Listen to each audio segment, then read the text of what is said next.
pour cette première chronique hebdomadaire de l'année.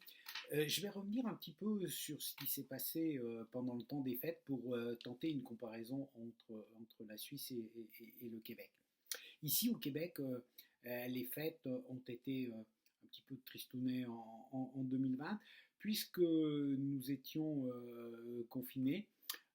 Des commerces restaient ouverts jusqu'au jour de Noël, puis ensuite il n'y avait plus que les commerces essentiels, mais surtout nous avions l'interdiction de recevoir quelqu'un à la maison, donc seules les personnes vivant seules pouvaient avoir une visite où les étudiants pouvaient rejoindre leur famille, mais pour la plupart des gens on restait dans ce qu'on appelle la bulle familiale. Alors qu'en Suisse, on avait le droit de se retrouver jusqu'à 10 personnes par maison, et puis le nombre de soirées n'était pas limité, donc beaucoup plus de liberté, même si on a aussi un confinement, la fermeture des restaurants, des gyms, etc. Pourquoi de telles différences alors que les chiffres, les chiffres de la Covid pendant cette période des fêtes donnaient, je ne vais pas rentrer dans le détail, je vais prendre des moyennes, environ 2000 cas par jour au Québec, avec une cinquantaine de morts quotidiennes, et alors qu'en Suisse c'est le double. C'est 4000 et une centaine de morts, même si le total des morts est plus élevé au Québec à cause de la première vague qui a été beaucoup plus meurtrière, surtout dans les établissements pour personnes âgées. Euh, Ça se tend à se rapprocher. Et puis, il y a quelque chose qui me fait dire que la grande différence, pourquoi on a des mesures beaucoup plus dures ici au Québec alors que la situation est objectivement bien meilleure qu'en Suisse dans la propagation du virus, même si quand on écoute les différentes personnes et les différents commentaires, il semblerait que c'est plus dramatique ici. Non, ce n'est pas le cas, puisque je rappelle qu'on a des populations comparables et on a quand même le double de propagation en Suisse. Moi, je pense que c'est la situation hospitalière et entre autres la santé qui fait la différence. Et pourtant, on avait environ 1100 hospitalisations au Québec pour le double. En Suisse, on a toujours cette proportion du simple au double. Et cette proportion du simple au double, c'est aussi en argent comptant l'investissement qu'on fait pour la santé. La Suisse investit le double que le Québec, et peut-être que ceci explique cela. On a aussi en Suisse 440 médecins pour 100 000 habitants, alors qu'au Québec on en a 248, ce qui fait vraiment une différence.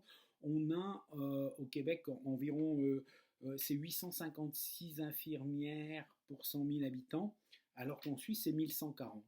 Donc on a plus de personnel, plus d'hôpitaux, plus de places dans les hôpitaux, et je pense que c'est ça qui fait véritablement la différence dans les mesures. Même si la pandémie est objectivement beaucoup plus grave en Suisse, on a moins besoin de prendre des mesures sévères parce que les hôpitaux font mieux face. Et il y a aussi autre chose que les investissements. Moi, je pense que la gestion du personnel est très très différente, la gestion même de tout le système de santé. On a d'un côté le Québec qui est qui est une province où les décisions sont centralisées. La santé est une compétence provinciale, donc la plupart des décisions se prennent au niveau du Québec, et on a une organisation pour 8 millions d'habitants, une organisation pyramidale où les ordres descendent d'en haut. On a vu à plusieurs fois que c'était souvent compliqué à faire. On a aussi une gestion du personnel qui est difficile, tendue, renégociation des conventions collectives qui étaient en cours, on a conclu, mais c'est beaucoup de tensions, beaucoup de difficultés.